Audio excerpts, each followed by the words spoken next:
Ezra அறிக்கையிட்டு அழுது தேவனுடைய ஆலயத்துக்கு முன்பாக தாழ விழுந்து கிடக்கையில் இஸ்ரவேலில் புருஷரும் ஸ்திரீகளும் பிள்ளைகளுமான மகா பெரிய சபை அவனிடத்தில் வந்து கூடிற்று. ஜனங்கள் மிகவும் அழுதார்கள். அப்பொழுது ஏலாமின் புத்திரரில் ஒருவனாகிய இகியேலின் குமாரன் செக்கனியா எஸ்ராவை நோக்கி, நாங்கள் தேசத்து ஜனங்களில் உள்ள அந்நிய ஸ்திரீகளை சேர்த்துக் கொண்டதினால் எங்கள் தேவனுக்கு விரோதமாக பாவம் செய்தோம். ஆகியும் இப்பொழுது இந்த காரியத்தில இன்னும் இஸ்ரவேலுக்காக நம்பிக்கை உண்டு. இப்பொழுதும் அந்த ஸ்திரீகள் எல்லாரையும் அவர்களிடத்தில் பிறந்தவர்களையும் என் ஆண்டவனுடைய ஆலோசனைக்கும் நமது தேவனுடைய கற்பனைக்கும் நடுங்குறவர்களின் ஆலோசனைக்கும் ஏற்ற பிரகாரம் அகற்றி போடுவோம் என்று நம்முடைய தேவனுடைய உடன்படிக்கை பண்ண கடவோம். நியாய பிரமாணத்தின்படியே செய்யப்படுவதாக. எழுந்தரும் இந்த காரியத்தை நடப்பிக்கிறது உனக்கு அடுத்தது. நாங்கள் கூட இருப்போம். நீர் திடன் கொண்டு இதை செய்யும் என்றான். அப்பொழுது எஸ்ரா எழுந்திருந்து ஆசாரியரிலும் லேவியரிலும் பிரதானமானவர்களும் இஸ்ரவேல் அனைவரும் இந்த வார்த்தையின்படி செய்யும்படிக்கு நெகேமியாவின் புஸ்தகம் 1ஆம் அதிகாரம். அகலியாவின் குமாரனாகிய நெகேமியாவின் நடபடிகள் 20ஆம் வருஷம் கிஸ்லேயு மாதத்தில் நான் சூசான் என்னும் அரண்மனையில் இருக்கும்போது சம்பவித்தது என்னவென்றால், என் சகோதரரில் ஒருவனாகிய ஆனானியும் வேறு சில மனுஷரும் யூதாவிலிருந்து வந்தார்கள். அவர்களிடத்தில் நான் சிறையிருப்பில் மீண்டு தப்பின யூதரின் செய்தியையும் எருசலேமின் செய்தியையும் விசாரித்தேன். அதற்கு அவர்கள், சிறையிருப்பில் மீண்டிருக்கிறவர்கள் அந்த தேசத்திலே மகா தீங்கையும் நிந்தையையும் அனுபவிக்கிறார்கள். எருசலேமின் அலங்கம் இடிப்பட்டதும் வாசல்கள் அக்கினியால் சுட்டரிக்கப்பட்டதுமாய் கிடக்கிறது என்றார்கள்.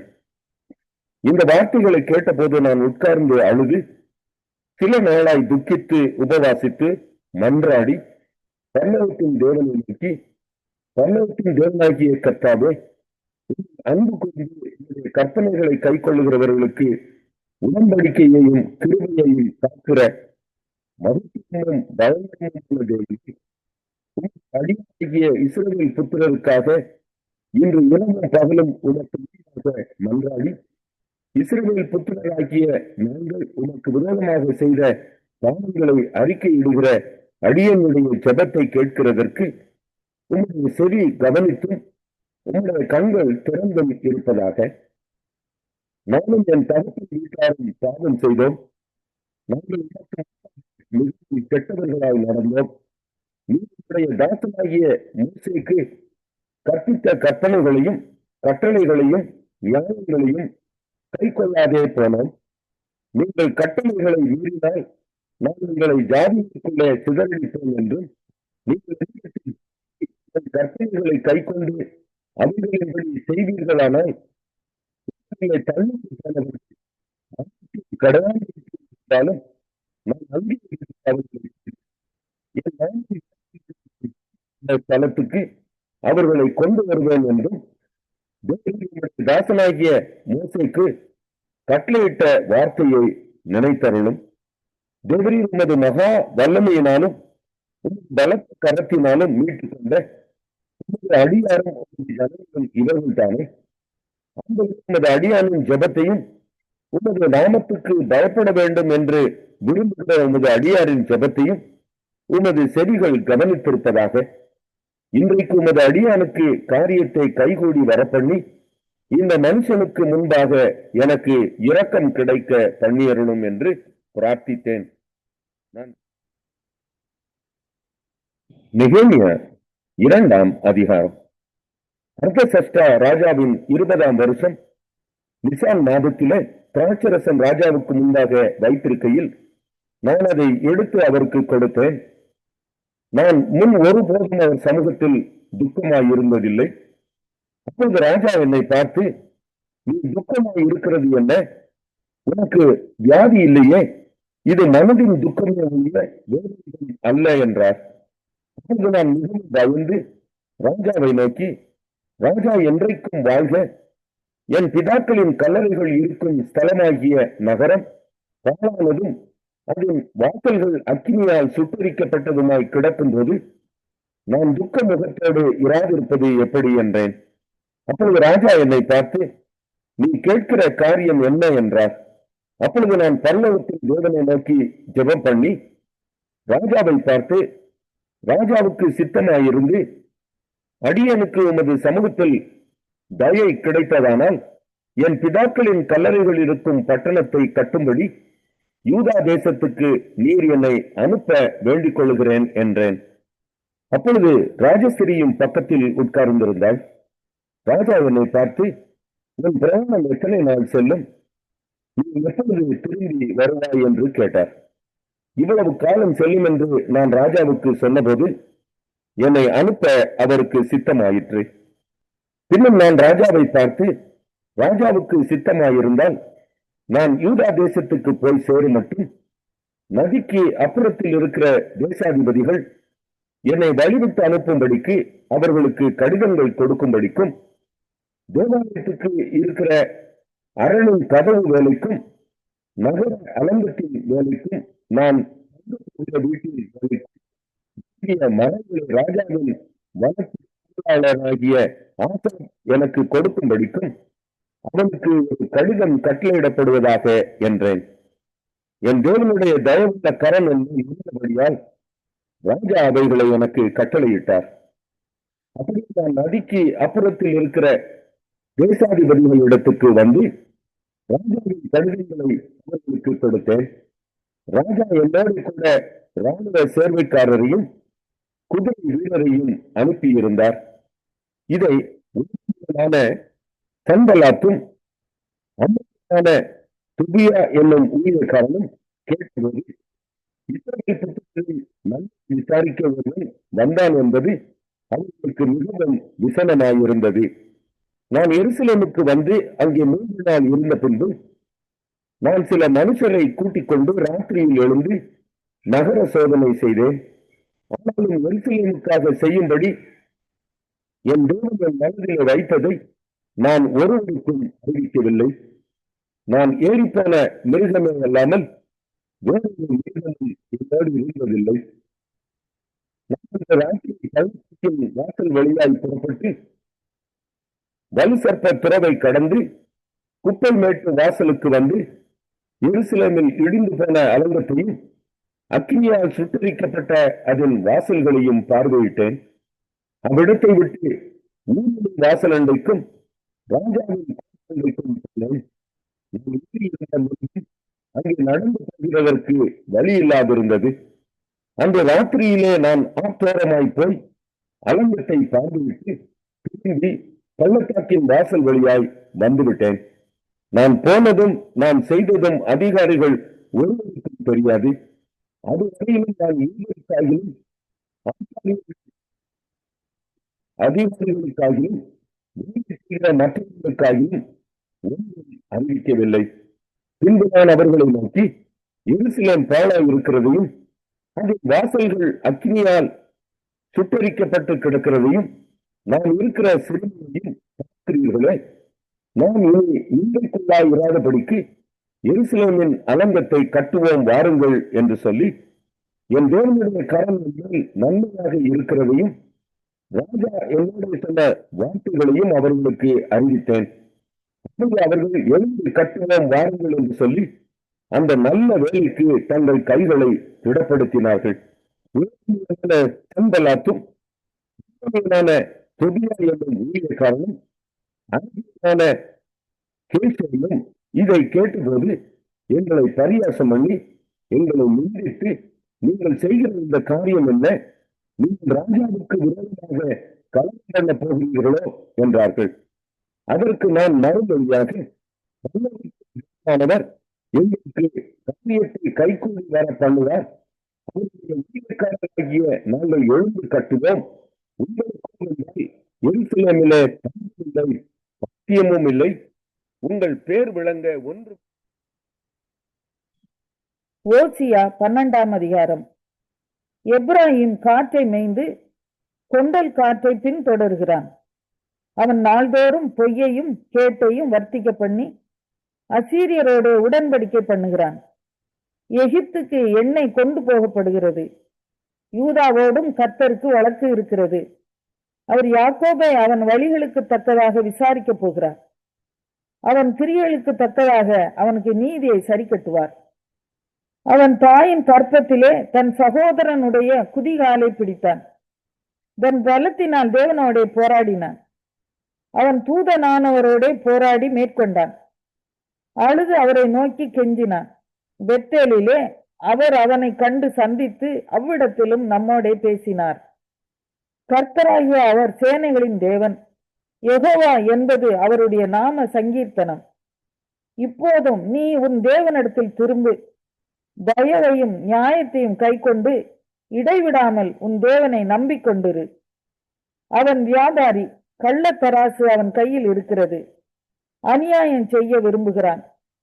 எப்ராஹிம், நான் ஐஸ்வர்யவன் ஆனேன், நான் பொருளை சம்பாதித்தேன், நான் பிரயாசப்பட்டு தேடின எல்லாவற்றிலும் பாவமாகிய அக்கிரமம் என்னிடத்தில் கண்டுபிடிக்கப்படுவதில்லை என்று சொல்லுகிறான். உன்னை எகிப்து தேசத்தில் இருந்து அழைத்து வந்தது முதற்கொண்டு உன் தேவனாகிய கர்த்தராய் இருக்கிற நான் பண்டிகை நாட்களில் செய்யப்படுகிறது போல் திரும்பவும் உன்னை கூடாரங்களில் தாபரிக்க பண்ணுவேன். அப்படியே தீர்க்கதரிசிகளோடே சொன்னேன். நான் அநேகம் தரிசனங்களை அருளினேன். தீர்க்கதரிசிகளை கொண்டு உவமைகளால் பேசினேன். கீலேயாத் அக்கிரம ஸ்தலமோ? ஆம், அவர்கள் அபத்தரானார்கள். கில்காலிலே காளைகளை பலியிடுகிறார்கள். அவர்களுடைய பீடங்கள் வயல் வரப்புகளில் இருக்கிற கற்குவியல்களைப் போல் இருக்கிறது. யாக்கோபு சீரியா தேசத்துக்கு ஓடிப்போய் இஸ்ரவேல் ஒரு பெண்ணுக்காக ஊழியம் செய்து ஒரு பெண்ணுக்காக ஆடு மேய்த்தான்.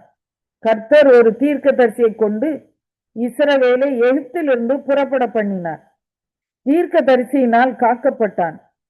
எப்ராஹிமோ அவரை மிகவும் கோபப்படுத்தினான்.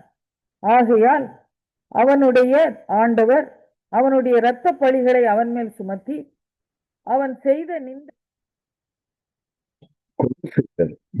அதிகாரம். நீங்கள் கிறிஸ்துவுடன் கூட எழுந்ததுண்டானால் கிறிஸ்து தேவனுடைய வலது பாசத்தில் வீற்றிருக்கும் இடத்தில் உள்ள மேலானவைகளை தேடுங்கள்.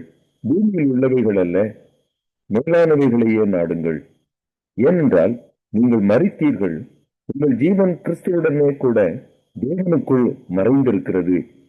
நம்முடைய ஜீவனாகிய கிறிஸ்து வெளிப்படும் போது நீங்களும் அவரோடு கூட மகிமையிலே வெளிப்படுவீர்கள். ஆகையால் விசாரம், அசுத்தம், மோகம், துர்வித்தை, விக்கிரக ஆராதனையான பொருளாசை ஆகிய இவைகளை பூமியில் உண்டு பண்ணுகிற இவைகளின் பொருட்டு கீழ்ப்படியாமையின் பிள்ளைகள் மேல் தேவ கோபாக்கினை வரும். சஞ்சரித்த போது அவைகளை செய்து கொண்டு வந்தீர்கள்.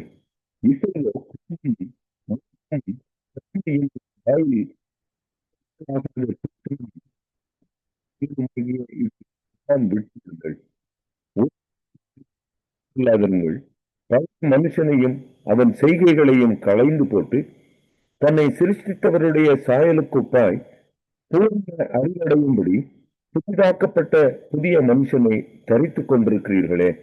அதிலே கிரேக்கன் என்றும் யூதன் என்றும் இல்லை, விருத்த சேதனம் உள்ளவன் என்றும் விருத்த சேதனம் இல்லாதவன் என்றும் இல்லை, புற ஜாதியான் என்றும் புற தேசியான் என்றும் இல்லை, அடிமை என்றும் சுயாதீனன் என்றும் இல்லை, எல்லாரிலும் எல்லாம் இருக்கிறார். நீங்கள் தேவத்தில் தெரிந்து கொள்ளப்பட்ட பரிசுத்தரும் பிரியருமாய் ஊக்கமான இரக்கத்தையும் தயவையும் மனத்தாழ்மையையும் சாந்தத்தையும் நீடிய பொறுமையையும் தரித்துக் கொண்டு ஒருவரை தாங்கி ஒருவருக்கு போல இவை எல்லாவற்றின் மேலும் சற்குணத்தின் கட்டாகிய அன்பை தரித்துக் கொள்ளுங்கள். தேவ சமாதானம் உங்கள் இருதயங்களில் ஆளக்கடவது. இதற்கென்று நீங்கள் ஒரே சரீரமாக அழைக்கப்பட்டீர்கள். நன்றி அறிதல் உள்ளவர்களுமாயும் இருங்கள். கிறிஸ்துவின் வசனம் சகல ஞானத்துக்கும் இருப்பதாக சங்கீதங்களினாலும் கீர்த்தனைகளினாலும் ஞான பாட்டுகளினாலும் ஒருவருக்கொருவர் போதித்து புத்தி சொல்லிக் கொண்டு உங்கள் இருதயத்திலே கர்த்தரை பக்தியுடன் பாடி வார்த்தையினாலாவது கிரியையினாலாவது நீங்கள் எதை செய்தாலும் அதையெல்லாம் கர்த்தராகிய இயேசுவின் நாமத்தினாலே செய்து அவர் முன்னிலையாக பிதாவாகிய தேவனை ஸ்தோத்திரியுங்கள். மனைவிகளே, கர்த்தர் கேட்கும்படி உங்கள் புருஷருக்கு கீழ்ப்படியுங்கள். புருஷர்களே, உங்கள் மனைவிகளில் அன்புங்கள், அவர்களில் அடங்குங்கள். பிள்ளைகளே, உங்கள் பெற்றாருக்கு எல்லா காரியத்திலேயும் கீழ்ப்படியுங்கள், இது கர்த்தருக்கு பிரியமானது. பிதாக்களே, உங்கள் பிள்ளைகள் திடனற்று போகாதபடி அவர்களுக்கு கோபம் ஊட்டாதிருங்கள். வேலைக்காரரே, சரீரத்தின்படி உங்கள் எஜமான்களாய் இருக்கிறவர்களுக்கு எல்லா காரியத்திலேயும் கீழ்ப்படிந்து நீங்கள் மனுஷருக்கு பிரியமாய் இருக்க விரும்புகிறவர்களாய் பார்வைக்கு ஊழியம் செய்யாமல் தேவனுக்கு பயப்படுகிறவர்களாக கபடமில்லாத இருதயத்தோட ஊழியம் செய்யுங்கள். நீங்கள் கர்த்தராகிய கிறிஸ்துவை சேவிக்கிறதுனால சுதந்திரமாகிய பலனை கர்த்தராலே பெறுவீர்கள். எதை செய்தாலும் அதை மனுஷர்களுக்கென்று செய்யாமல் கர்த்தருக்கென்றே மனப்பூர்வமாய் செய்யுங்கள். அநியாயம் செய்கிறவன் தான் செய்த அநியாயத்திற்கேற்ற பலனை. கொலோசையர் 4ஆம் அதிகாரம். எஜமான்களே, எஜமான் இருக்கிறார் என்று அறிந்து வேலைக்காரருக்கும் நீதியும் செவ்வையுமானதை செய்யுங்கள். இடைவிடாமல் ஜெபம் பண்ணுங்கள், ஸ்தோத்திரத்துடன் ஜெபத்தில் விழித்திருங்கள். கிறிஸ்துவனுடைய ரகசியத்தின் நிமித்தம் கட்டப்பட்டிருக்கிற நாம் அந்த ரகசியத்தை குறித்து பேச வேண்டிய பிரகாரமாய் பேசி அதை வெளிப்படுத்துவதற்கு திருவசனம் செல்லும்படியான வாசலை தேவன் திறந்தருளும்படி எங்களுக்காகவும் வேண்டிக் கொள்ளுங்கள். புறம்பே இருக்கிறவர்களுக்கு முன்பாக ஞானமாய் நடந்து காலத்தை பிரயோஜனப்படுத்திக் கொள்ளுங்கள். அவன் அவனுக்கு இன்னின்னபடி உத்தரவு சொல்ல வேண்டும் என்று நீங்கள் அறியும்படிக்கு உங்கள் வசனம் எப்பொழுதும் கிருபை பொருந்தினதாயும் உப்பால் சாரமேறினதாயும் இருப்பதாக. பிரியமான சகோதரனும் உண்மையுள்ள ஊழியக்காரனும் கர்த்தருக்குள் எனக்கு உடன் வேலையாளுமாய் இருக்கிற தீகுக்கு என்பவன் என் செய்திகளை எல்லாம் உங்களுக்கு அறிவிப்பான். உங்கள் செய்திகளை அறியவும் உங்கள் இருதயங்களை தேற்றவும் அவனையும் உங்களில் ஒருவனாய் இருக்கிற உண்மையும் பிரியமும் உள்ள சகோதரனாகிய ஒனேசிமு என்பவனையும் உங்களிடத்தில் அனுப்பியிருக்கிறேன். அவர்கள் இவ்விடத்து செய்திகளை எல்லாம் உங்களுக்கு அறிவிப்பார்கள். என்னோடு கூட காவலில் இருக்கிற அரிஸ்தருக்கு உங்களுக்கு வாழ்த்துதல் சொல்லுகிறான். பர்னபாவுக்கு இனத்தானாகிய மார்க்கும் வாழ்த்துதல் சொல்லுகிறான். இவனை குறித்து கட்டளை பெற்றீர்களே, இவன் உங்களிடத்தில் வந்தால் இவனை அங்கீகரித்துக் கொள்ளுங்கள். யுஸ்து எனப்பட்ட இயேசுவும் வாழ்த்துதல் சொல்லுகிறான்.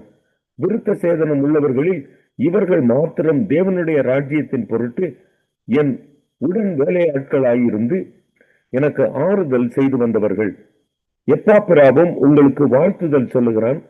உங்களை சேர்ந்தவனும் கிறிஸ்துவின் ஊழியக்காரனுமாகிய இவன் நீங்கள் தேவனுக்கு சித்தமானவர்கள் எல்லாவற்றிலும் தேறினவர்களாயும் பூரண நிச்சயம் உள்ளவர்களாயும் நிலை நிற்க வேண்டும் என்று தன் ஜெபங்களில் உங்களுக்காக எப்பொழுதும் போராடுகிறான். இவன் உங்களுக்காகவும் லவோதிக்கேயருக்காகவும் ஏற்போலியருக்காகவும் மிகுந்த ஜாக்கிரதை உள்ளவனாய் இருக்கிறான் என்பதற்கு நான் சாட்சியாயிருக்கிறேன். பிரியமான வைத்தியனாகிய லூக்காவும் தேமாவும் உங்களுக்கு வாழ்த்துதல் சொல்லுகிறார்கள்.